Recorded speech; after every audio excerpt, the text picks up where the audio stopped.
Latest news updates కోసం ఇప్పుడే download చేసుకోండి media effects app. Welcome to media effects.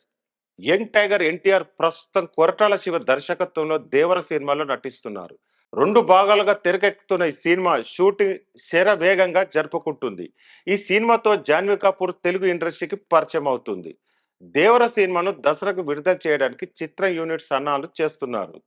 ఇక ఈ ఏడాది ఎన్టీఆర్ బాలీవుడ్ లో ఎంట్రీ ఇవ్వబోతున్నాడు. వార్ 2 సినిమాలో హృతిక్ రోషన్ తో కలిసి స్క్రీన్ షేర్ చేసుకోనున్నాడు. ఈ సినిమాలో ఎన్టీఆర్ నెగటివ్ రోల్లో కనిపించనున్నారని సమాచారం. వార్ 2తో పాటు మరో బాలీవుడ్ సినిమా కూడా ఎన్టీఆర్ గ్రీన్ సిగ్నల్ ఇచ్చినట్టు తెలుస్తుంది. బాలీవుడ్ దర్శక నిర్మాత కరణ్ జోహర్ తీయబోయే కొత్త సినిమాలో ఎన్టీఆర్ ఎంపికయ్యారని గుసగుసలు వినిపిస్తున్నాయి. ఇదిలా ఉంటే బాలీవుడ్ హీరోయిన్ ఊర్వశి రౌతేలా ఎన్టీఆర్ తో దిగిన ఫోటో ఒకటి సోషల్ మీడియాలో పోస్ట్ చేసింది.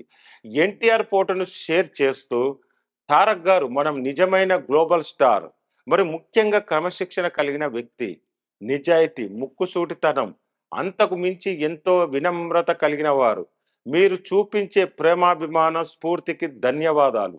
సింహం లాంటి మీ వ్యక్తిత్వం నిజంగా ప్రశంసనీయం. భవిష్యత్తులో మీతో కలిసి నటించాలని ఎంతో ఆసక్తిగా ఎదురు చూస్తున్నానని ట్వీట్ చేశారు. అయితే ఊర్వశి షేర్ చేసిన ఫోటోలో ఎన్టీఆర్ లుక్ చూసి అందరూ షాక్ అవుతున్నారు. ఈ ఫోటోపై ఎన్టీఆర్ అభిమానులు ఊర్వశిని టార్గెట్ చేసుకొని మరీ విమర్శలు గుప్పిస్తున్నారు. ఏం ఫిల్టర్ వాడావు తల్లి, ఎన్టీఆర్ రూపు మారిపోయాయి అంటూ కామెంట్లు పెడుతున్నారు. ఎన్టీఆర్ అభిమానులు దెబ్బకు దిగొచ్చిన ఊర్వశి అభిమానులకు సారీ చెప్పింది. చైనా ఫోన్ ఉపయోగించి ఈ ఫోటో తీసినందుకు సారీ అంటూ మరో పోస్ట్ పెట్టింది. ప్రస్తుతం దీనికి సంబంధించిన ఫోటోలు సోషల్ మీడియాలో వైరల్గా మారాయి.